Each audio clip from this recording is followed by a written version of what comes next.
as policy now been given an opportunity to only first-timers. I think it's a laudable idea. But the good thing also to note here is, even when we had the opportunity, if you want to do comparative analysis, when we had the opportunity of repeaters getting the exams prior to 2018, we had only 18% pass it. This year we had 48% with all the other issues. A lot of people on social media are saying the results are not good. But if you look at the performances, you have to appreciate the Ministry of Basic and Senior Secondary Education and all the teachers. How many percent of that got five subject admission to university? So this is how we did it. That is key. This is how we did the analysis. For those who had the opportunity, who scored 5 credits, including English and mathematics. It's not English and all. No, English and math. So this is English and math. Is 48%. It's over 39, almost 40,000, 39,900 and something. I don't have the figures exactly, but over almost 40,000 candidates who, in one sitting, were able to have 5 credits, including English and maths. But if you remove English, if you remove the and, you say English and or mathematics for especially art students, you have a very higher percentage, and not just to the 48%. So for me and for many other people who have really thought of analyzing the result, it's one of the best results for first timers. For example, also there is a significant increase in the number of English language passes. Last year we had a mere 17% pass rate in English, and I remember I was here. You had to hit me hard on that, and there is an increase in that, even with the first timers. We have also tried to inject a bit of that physical malpractice that people see, for the visual malpractice. What I'm talking about, a situation where people have to be wearing uniforms at the back of the toilet, sneaking into the exam hall because they are big people. They don't want people to see them. They are coming to write the exams after 10-15 years. We did not see that this year. And when they used to come, they come along with baggages. They come along with, with foreign materials into the examination because they have not read, they have not gone to school for over 10 years. But we didn't see that this year. So that is also unique. But it also shows strong performance of private schools. Yes, it's a good thing. And that's a blow on the free quality education. Because if you look at the amount of investment that government has pumped into free education, and every year private schools keep coming up with good results, then you ask yourself, how quality is the quality aspect of the free education? So even before I come to that, I have to say this before I lose the thought. There is a new thing we also introduced this year, the pre-CAS system. That is where we have to be tracking the performances of our candidates from SSS1. So if you claim to be a student of a school, you have to have your CAS continuous assessment score from SS1, SS2, SS3, sequentially, so we'll be able to know you really are in school. That is also a huge achievement we got this year. But for the question, the performance of the private one, let me make it very clear to viewers and listeners. Yes, of candidates per a particular school, a private school, was 173. If you go to government schools, you have 700, 800, 1,000 writing the exams. Yeah, so it's difficult to have 80%, 100% pass rates in those kind of situations. But the good thing people have to know is that these candidates pass. It also tells you that the issue of decongesting the schools has not worked. The issue of single shift, for example. No, okay. Because if the schools have been decongested, if the single shift system has been gone into, had been introduced, then we would have had the teacher ratio, the pupil teacher ratio would have reached an appreciable space. In as much as I agree with you, my brother, I also want us to draw our attention to also the attitude of some of the parents. We have parents who have kids in a public school and private school. The attention they pay to those in the private school cannot be compared to those in public. So I have to come to addressing the decongestion. We have done so quite very well to do that as a ministry. But if you go to certain homes where you have 2 kids, one attending public and the other attending private school, you could see that they can even drop the private school student to school with lunch, come back home, have a parent, guardians who take it for that. So you could see that they pay more attention to those kids in private school. They give them lunch. But go to the government schools. These are the kids that will help in the kitchen. These are go to the provinces. They go to the farm to work. provide food. But in the private school, all the attention, all the AI is provided. At home, the internet is given. They have to go to extra classes. They take care of every other domestic things for them. All their job, all they have as a job is to study. But Anthony, so giving those preferential things. It is not totally as that. No, that is in the majority. That is in the majority. A lot of candidates, a lot of pupils who really go to private schools have better preferential treatment compared to those who really go to public schools. But the good thing this year is we have started making headway. St. Edward's, for example, was within the 2nd and the 7th position countrywide, and we have other schools in the provinces who did very well. I told you we have 40,000 candidates that had 5 credits, including English and mathematics, and majority of that 40%, that 40,000 are really from the public schools. It is because they do not have the A's and the B's as per the private school, but they also have requirements, and they are in the majority. They are in public schools. Mami Anthony, one message for you here too. I think this one says malpractice started taking place when the media we are asked to not to supervise WAS and BK and other education exams in the country. This one says, please ask Bami why they stopped the media from doing that important complementing role. The program is a podium coming to you from Freetown. We are going for a short break. After the break, the program continues.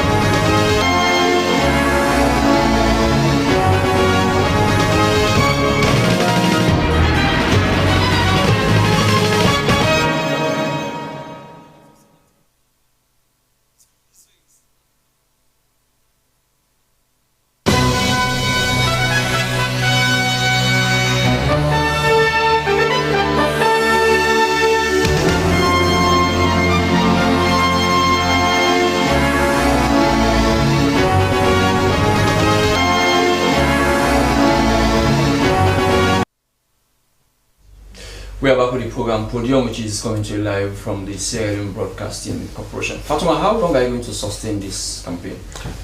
It's not about me sustaining the campaign. It's about how much citizens have awareness about laws that are there in the public for us to continue to hold, public, So is this one of the ways to hold the judiciary accountable? I mean, it's very clear that, even you, if you consume alcohol at your decks. Unfortunately, I don't. I have the video. I don't think you'll ever see that video. So, that's it. I'm not specific about the judiciary, but our judges, either in Sierra Leone or any democratic country, they are subject to public scrutiny and public commentary. So if they're lowering the standards that are expected from the people. Did they lower the standards? Oh yeah, sitting in the chamber of a Chief Justice, consuming alcohol, making favoritism statements. I would have loved, this is the media, play that video, it's already on the public. I wonder why. Okay, yes, I can say it. See those utterances, people who studied law in this country or outside of this country came and joined the bar, and then they happens to be appointed as a judge or magistrate. They never did wrong. Why people have to target certain people? For a senior judge saying we are in the majority and the others behind were sending a back to them that we are in the overwhelming majority and they refusing to learn. The public may want to know who are in the minority and why are they in the minority. The person who recorded this, who shared it on social media. Well, there is always a difficulty to define a public space and social media is something like that. So, how was that filmed? Was there consent sought? You need to ask the recorder. What I have handy. So those are all legal arguments that we say. Yeah, maybe the judiciary will do that argument within themselves, who were there, who did the video, and what was the motive of that individual. I mean, like you said earlier, or the citation saying it was a casual. This was just after opening of the judicial year calendar again, that they will start work on Monday. On Sunday, they were there drinking alcohol in public space, which is prohibited. But not only working day. They are not working. When that was working, that was part of the official. These are official events. It was part of the official functioning. I mean, if you had seen, for example, if you had seen a judge in his chamber presiding over a matter, and then you see a bottle of alcohol on his table, then that one will say maybe. As someone who promotes integrity, are you happy with the content of that video? You want my opinion? Normally, my opinion should not be there. Now, like you are interested in safeguarding this inappropriate, unfortunate behavior. I mean, we need to call things out. If we want to strengthen this country, some of the abnormal things that we have accepted as normal things, we actually need to stamp them out. Other countries that have moved forward with progress, it's because citizens, stand up against the abnormal things and call things by their name, and it's so unfortunate. What has been the citizens' response? I mean, having over 4,000 people viewing it, I mean, that's a concern, and having state broadcaster like Slbc hosting that to reach millions, hundreds of thousands of Sierra Leoneans as a public concern to Slbc, and having 98.1. having concern over it and hear the story as well, as a public institution as well. I mean, that's a public concern, and it has reached several people, and so it depends. But we have a very mixed response to this, and the sad thing and the unfortunate thing is that Fatoma, you have to allow us to enjoy our omole. I mean, omole is part of our work. I mean, people are very proud of saying that.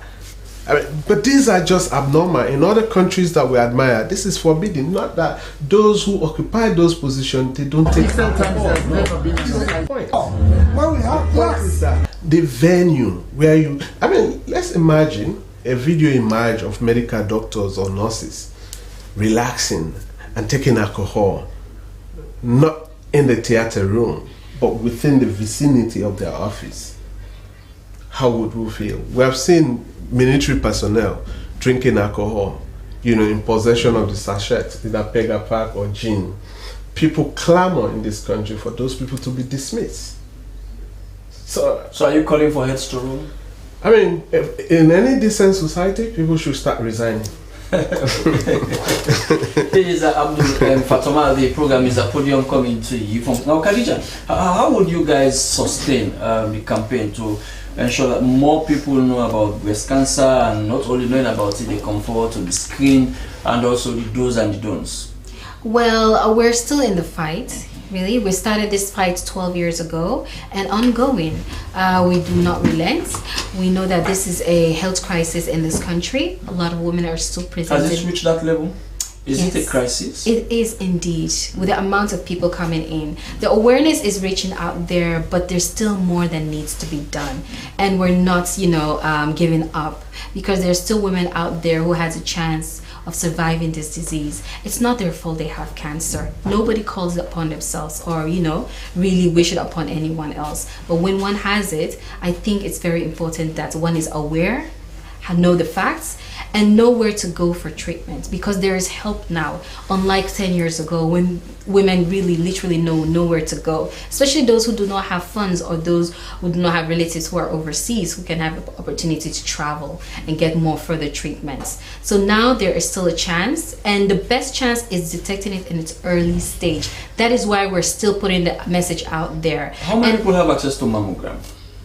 Unfortunately, there is only 2 institutions that's offering this mammogram. Can I name them? One is Freetown Memorial Hospital, and the other is EcoMed. So these are all private institutions. Unfortunately, and yes. I can imagine the costs. Oh yes, it's $1 million for both breasts, $1 million, and not many women could afford that. So we partner with these institutions and offer a percentage discount. You know, last year there was a 50% discount, and a lot of women did come forward. A lot of our aunties, our mothers, and our grandmas did come forward and have their mammogram, which is a good thing, and it should continue because mammography is a tool that is so important.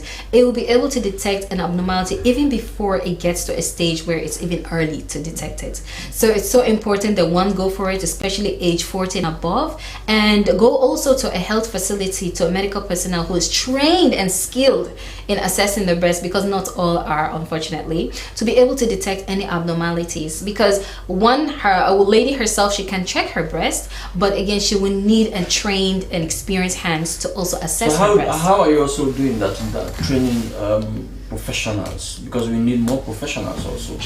I can just do a little that I can. My nurses, there are a couple of nurses whom I've trained who are currently actually caring for these cancer patients, but there's still more. What about those in the province area, all those hospitals, even within the hospital in Freetown City, other main government hospitals? Unfortunately, even the private hospitals are not aware, and that tells us that nurses are so important, vitals in the care for cancer patients. I recently just did my dissertation on the topic of knowledge of nurses in early detections of breast abnormalities, and I realized that there's a lot that needs to be done, because Kono Hospital, a lot of nurses, like more than 50%, can boost of understanding what is breast cancer, know how to assess, know how to educate and refer patients. But what about other hospitals? So I think the government should pay attention and educating more. I was really excited a couple of years ago when the COMAS, that is the College of Medicine? Yes, has announced that they will be introducing an oncology nurse training specialties, but that was just cut off and never introduced since then. So it's really sad because a lot of nurses have come forward and shown interest. For the first time in so many years, a lot of nurses were shying away from this, and now that the situation is alarming, there's so many patients, I alone cannot really care for these patients. So we need more nurses on board, and that message is for the government to really do something about it. What's the youngest age that you've come across 10 years. Cancer? 10 years old. 10 years old. Unfortunately, yes. Wow. 10 years. However, cancer has no respect of age, no respect of socioeconomic backgrounds. It can affect both the poor and the old, the young and the old, and the rich and poor, and also men and women. So basically, it's almost like no one is basically safe of cancer. What are the causes and factors? Oh, there are lots of risk factors actually. For specifically breast cancer, number one is you being a woman alone, because women produce certain hormones which is not found or little in men, and aging. As you grow more, as you age, the more at risk you're becoming. Having any family hereditary or family history of breast cancers, and even the individual having breast abnormalities in the past, she's at more risk of having more breast abnormalities later in the future. Reason why it is so important that breast cancer awareness message reach out there and remind people that breast cancer is real and they should go in for regular checkups. Likewise, eating unhealthy processed food, drinking alcohol, excessive of course, and also tobacco smoking puts one at risk of cancer. Not only breast cancer, but many other cancers. So it's so important that the message goes out there, because Think Keeping Breast Cancer Foundation, we only intensify our sensitization campaign during the month of October, but throughout the months in the year, we're always engaging in awareness raising. Thank you, Khadija Kone. Thank you very much for that awareness. Bami Anthony, 36 private schools, their results are yet to be published. Yeah, that amount to do they have any examination malpractice? No. So let me make it clear. At NPSC and Becker levels, government pays for both public and private institutions. So if you are writing the NPSC and Becker, you are in the private school or government assisted school, government pays. But when it comes to ask, government only pays for government and government assisted schools. The private schools pay for themselves. Why? That is the arrangement. I mean, is that even fair? Oh, that is the arrangement. I don't want to go back to the some of the kids who are attending the private, they are also Sierra Leonean kids. Their mothers and fathers are taxpayers also. That is the arrangement. And their mothers and fathers' monies are being used to pay for other kids. Okay, that is the arrangement. That is the arrangement, Mr. Bar, for the free quality school education program back in 2018. I don't want to go into the details why, but that is the arrangement. So since 2018, that has been the arrangement. They have been paying. So in May, June, we all had and saw the kind of like a riotous conduct. Private schools coming to the media here, saying the WAEC has denied them of writing the exams because they have denied them registering their candidates. And that was a period we learned that some of these private schools had part payment of the monies. They didn't have the full money to pay. And WAEC is saying, no, we can only allow you register and also